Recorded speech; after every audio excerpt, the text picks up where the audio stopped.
Israel ने Hamas के नए चीफ याह्या सिनवार को मारने की आखिरी तैयारी कर ली है।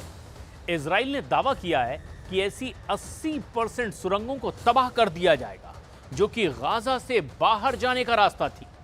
ऐसे में सिनवार जिस सुरंग में छिपा हुआ है वहां पर अब ब्लैक कैट फोर्स को उतार दिया गया है।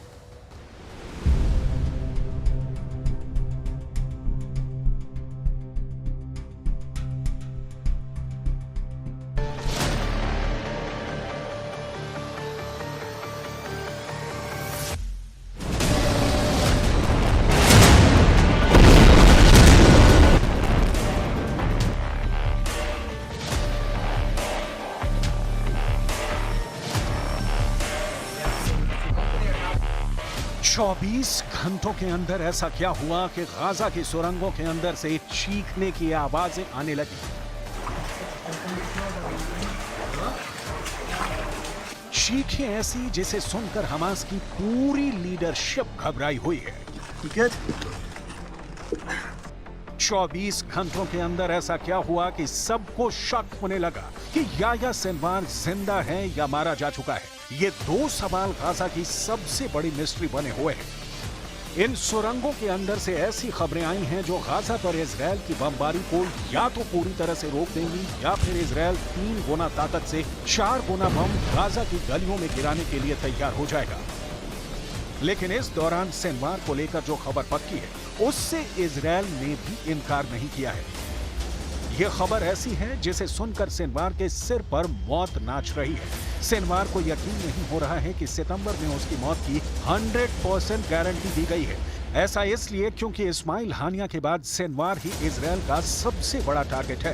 इजराइल का पहला दावा है कि उसने गाजा के बॉर्डर के आसपास 80% सुरंगों को पूरी तरह से तबाह कर दिया है, यानी गाजा से बाहर जाना अब सिनवार के लिए मुश्किल है। इजराइल का दूसरा दावा है कि हमास की रफ़ा ब्रिगेड पूरी तरह से खत्म हो चुकी है और ये सिनवार को बहुत बड़ा झटका है क्योंकि यही ब्रिगेड इस वक्त सिनवार को सुरक्षा दे रही है।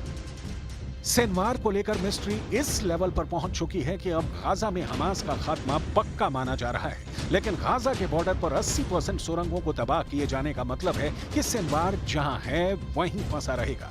सुरंग के हाल कुछ इस तरह हो सकते हैं कि सिनवार सुरंग के हर दरवाजे को चेक कर रहा हो। जब वो सुरंग नंबर 1 के दरवाजे पर जाता हो तो वहां पता चलता हो कि दरवाजा इजराइल के हमले में सील हो चुका है। वो सुरंग नंबर 2 के दरवाजे पर भी गया हो, वहां भी सील मिला हो। सिनवार सुरंग नंबर 3 के दरवाजे पर भी गया, लेकिन वहां भी रास्ता बंद मिला। सुरंग नंबर 4 में भी सिनवार को यही मायूसी मिली। उसकी उम्मीद दूसरे रास्तों पर भी टिकी है, लेकिन सुरंग नंबर 5 वाला एग्जिट डोर भी बंद है क्योंकि इजराइल का दावा है कि 80% सुरंग तबाह कर दी गई है।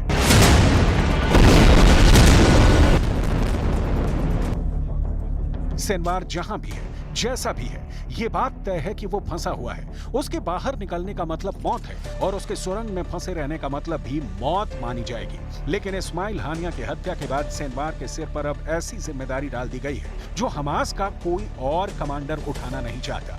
एक तरह से याह्या सिनवार के सिर पर मौत नाच रही है। हमास की लीडरशिप संभालने के बाद एक तरह से सिनवार को मौत की दावत मिल चुकी है। सिनवार कब मारा जाएगा, अब इसका फैसला नेतन्याहू को करना है क्योंकि गाजा पर 100% कंट्रोल तो इजराइल का ही है और हानिया की हत्या के बाद अब इजराइल का अगला टारगेट याह्या सिनवार ही है।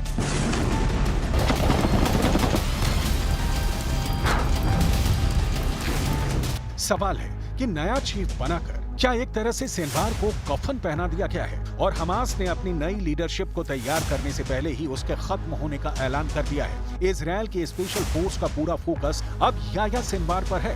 वो गाजा का चप्पा चप्पा छान रहे हैं। इस्माइल हानिया के बाद याह्या सिनवार ही लाइमलाइट में है। इसीलिए गाजा में उन सुरंगों को तलाशा जा रहा है जहां सिनवार के छुपे होने की खबरें मिल रही हैं। इजराइल की फोर्स 24 घंटे इसी मिशन पर लगी हुई है। वो हानिया के बाद अब किसी भी हालत में सिनवार को मौत के घाट उतारना चाहती है। वहीं इजराइल के रक्षा मंत्री योव गैलेंट ने बताया है कि रफा में हमास के 2 लड़ाकू दस्ते हमला करते आ रहे हैं। वो करीब करीब खत्म किए जा चुके हैं। अब फोकस हिजबुल्लाह पर है।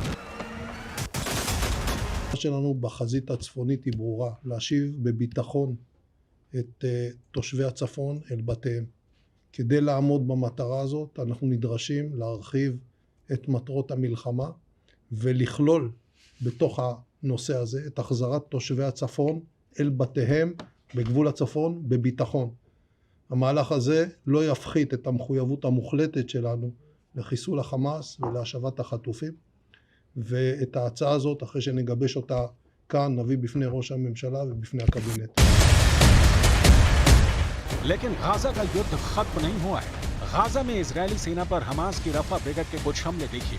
इन हमलों ने इजरायल की सेना को बहुत परेशान कर दिया है। जिस हमास को खत्म करने के लिए पूरे गाजा को इजरायल मिट्टी में मिला चुका है, जिस हमास को खत्म करने के लिए इजरायल रफा से लेकर खान यूनुस तक बम बरसा रहा है, 40,000 से ज्यादा लोग इस बमबारी में मारे जा चुके हैं। उसी गाजा में इजरायल को हमास से लगातार झटके मिल रहे हैं।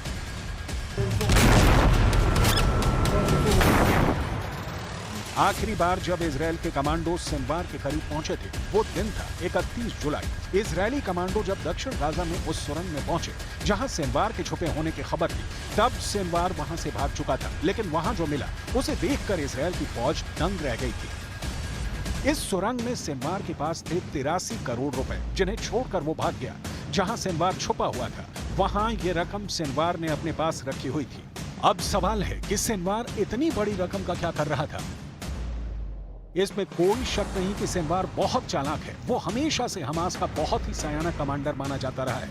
यही वजह है कि अब तक वो जिंदा भी है और इजरायल की सेना उसे लाख कोशिशों के बावजूद नहीं मार पाई है।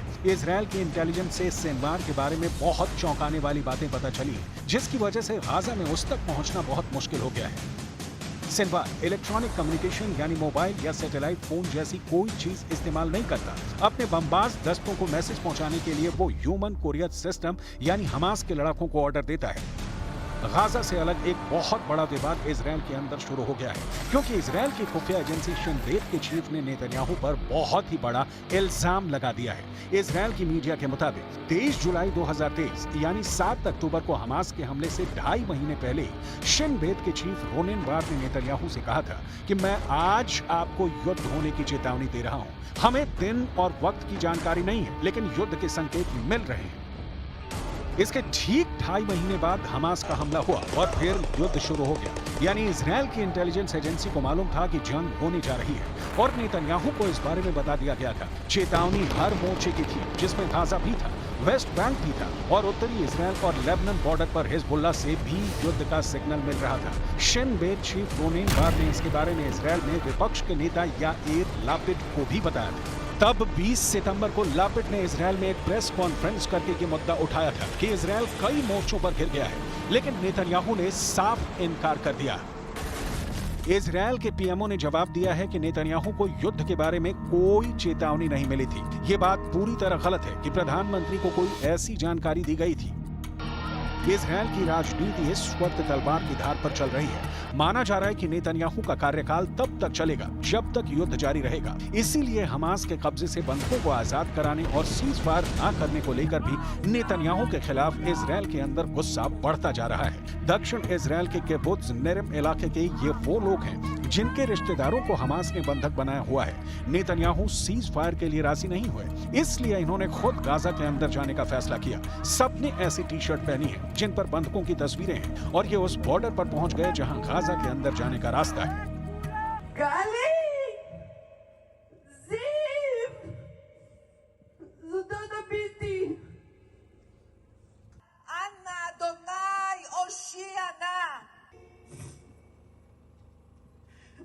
אולי במקרה הפגישו ביניכם. אנא אדוני הושיע נא. כרמל! כאן גיל ושי בני דודים שלך. כרמלי! אני יודעת שאת יודעת שאמא לא בחיים, אבל תדעי שאבא בחיים. אבא אשל מחכה לך. לא בעסקה, גם את תחזרי בעסקה בקרוב. כרמלי! इन लोगों को रोकने के लिए इजरायल की पुलिस एक्टिव हो गई, क्योंकि मामला वॉर जोन का है, जहां इस वक्त ऐसी बमबारी हो रही है जिसे देखकर पूरी दुनिया हैरान है, लेकिन असहाय भी महसूस कर रही है। 11 महीने से जारी युद्ध में अब तक गाजा के अंदर 40,600 लोगों की मौत हो चुकी है। मरने वालों में करीब 17,000 बच्चे हैं। बमबारी में 1 लाख से ज्यादा लोग घायल हुए हैं। दूसरी तरफ हमास के पास अब भी 107 इजरायली बंधक हैं और उन्हें आजाद कराने के लिए नेतन्याहू और हमास की सीज फायर डील फंस गई है। We were trying to get into Gaza to get our hostages back, our family members. Our military stopped us. They're trying to defend and protect us. But the hostages aren't protected there.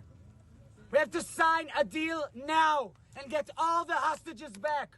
And we're calling our Prime Minister. If you can't do this, we'll get inside and we'll bring them back ourselves.